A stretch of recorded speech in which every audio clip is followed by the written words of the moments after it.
Next, we come to Friedrich Furch, whose bio reads like the others. He was a Leutnant general and was captured by the Soviets in 1945. In 1950, he was allegedly sentenced to 25 years hard labor, but somehow was back in Germany within 5 years, just in time for the formation of the new Bundeswehr. That's tidy, isn't it? Did any ranking Nazi serve a full sentence, or anything close to it? I haven't seen one. Furch was found guilty of destroying the cities of Novgorod and Leningrad, including thousands of people and billions of dollars worth of art and architecture. But he was only sentenced to 25 years? What does it take to get the death penalty over there? He came in as a Maj, general in 1955, and by 1957, he was a full general. He also was soon tapped for NATO in Paris, where he was deputy chief of shape.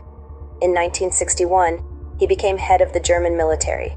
The Furches in the US are related to the Zollers, Summers, and Weavers, indicating they are Jewish. A search on Furtzig Jewish confirms that. Finally, we have Heinz Trettner, who commanded the 4th Parachute Division as Lieutenant General. He too was tapped for the Bundeswehr in 1956, moving almost immediately to NATO in Paris, where he was commander of the logistics department. In 1964, he became head of the Sherman Army and 5-star general. Both the Spanish and Russians filed complaints with NATO at the time, due to the fact that Trettner had been involved in the bombing of Guernica and Durango, attacks in Czechoslovakia and Norway, the destruction of Rotterdam, and the attack on Smolensk. He was also implicated in a massacre of civilians in Veneto, so it is unclear why historians now know that, but the judges at Nuremberg didn't. The West German government denied all those claims in 1964, but it hardly matters, does it? If Trettner wasn't involved in those particular events, he must have been involved in others, right? I mean, this was a war. Are they saying that this Nazi Lieutenant General did nothing but sit in Berlin and eat ice cream sandwiches? Like the rest, Trettner's parents and early bio are scrubbed. In fact, nothing comes up on that name at all. It is a ghost. Google suggests Tretter, but that also doesn't seem right. I suspect the name has been changed from Trettner to hide that it is also Jewish.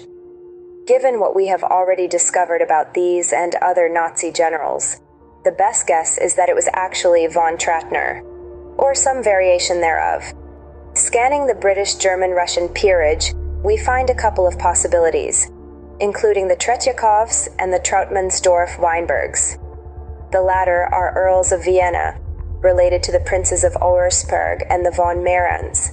They also link us to the Princes of Liechtenstein and the Kinskys, including Natasha Kinsky. Her father, Klaus Kinsky, claimed his real name was Nekrzynski, but that looks like a cover story. The noble Kinskys were originally Vikinskys, so he is just spelling it another way to create confusion. The Kinskys were Bohemian princes back to 1747 and married the Liechtensteins in 1836.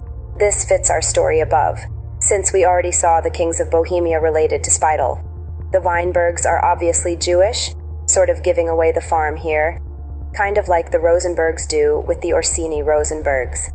The Tretjakovs are Jewish Russian bankers from the early 19th century, who seem to come out of nowhere, sort of like the Rothschilds.